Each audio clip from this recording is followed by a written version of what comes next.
It's certainly a truism, I think, but for us, it's not really a big consideration. Our first and foremost concern is preservation of capital. I think Warren Buffett has often been quoted as saying that the first rule of investing is don't lose money, and the second rule of investing is don't forget rule number one. So, our focus is always to go out there and find these good quality companies that are trading cheaply.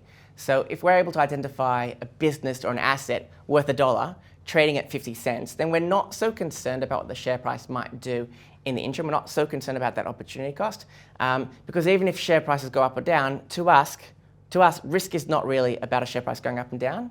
It's about the risk of loss of capital. And so when you can identify these good quality companies, and you can buy them cheaply, and that of course is key, you don't have to worry so much about what the broader market is doing. And to answer the question really about opportunity cost, we often get asked, do you wish you invested in company ABC? One that came up a lot was Afterpay. And while I wish the best of luck to people who have invested in it, and I hope that they do exceptionally well in these sorts of companies, our view is if we can't find some special piece of information, if we can't find some advantage that the broader market isn't paying attention to, then for us, it's just not a risk we'd like to take. So, these share prices might do exceptionally well, but we are comfortable letting these ideas go and recognizing the limitations of our time and our area of expertise, and really just focusing on those ideas that are most attractive to us that we can get really, really comfortable in owning. Look, it's a question that comes up regularly in the office. We'll take a position, it'll do really well, and then we have to sit down and have the conversation.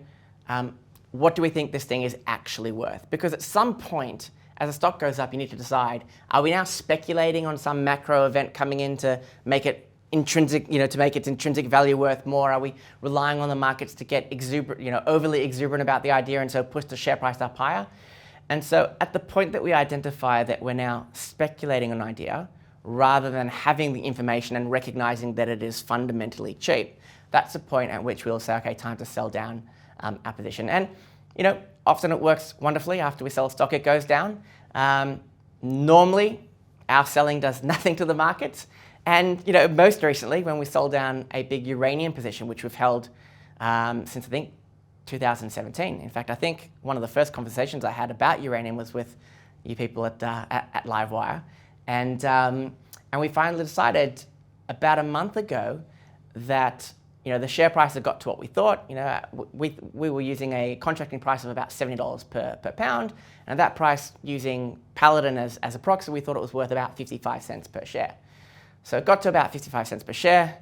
We sat down, we said, look, are we prepared to speculate on spot prices going even higher, or are we going to take our money to the table given that we've gotten what we wanted? So we decided, take our money to the table, sold at between 52 and 55 cents. And of course, literally within the next week, maybe 10 days, it got to $1. So, sometimes you sell, things go down. Sometimes you sell things, nothing happens. Sometimes you sell and prices go up. But you can't worry about what the broader market is doing.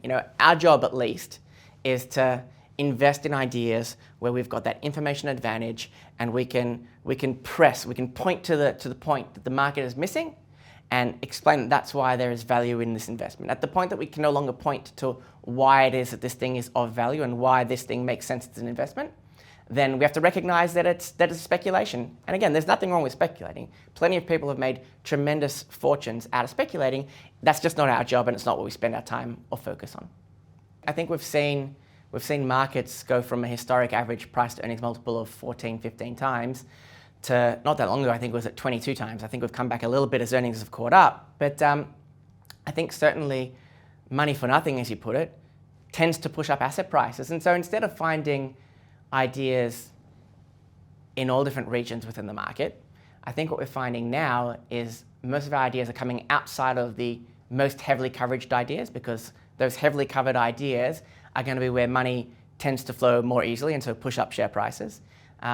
Or in sectors that are out of favor, even immensely out of favor. So, we've found a lot of ideas in mid caps and small caps that have enough volume for us to get in and out of. And we've found some wonderful ideas recently in what we're calling sectors that are ESG pariahs. So, we're happy to look wherever we can find these opportunities. And I think our view in the office, at least, as it relates to ESG, is that the governance is of utmost importance. But just looking at uranium as an example, the ethical perception of things can change on a whim. There are certain things that we wouldn't invest in because they're bad for the world, and that's ultimately going to come back and impact the share prices. But, if we can find something that is unloved for an emotive reason, and it's not based fundamentally in the earnings ability of that company going forwards, then we'd happily invest in it. And, uranium was a great example in 2017. More recently, we invested in Beach Energy, which has done exceptionally well since we bought it. But that's where we tend to find the ideas in expensive markets, in areas that everyone is ignoring, or in companies that are sort of flying under the radar.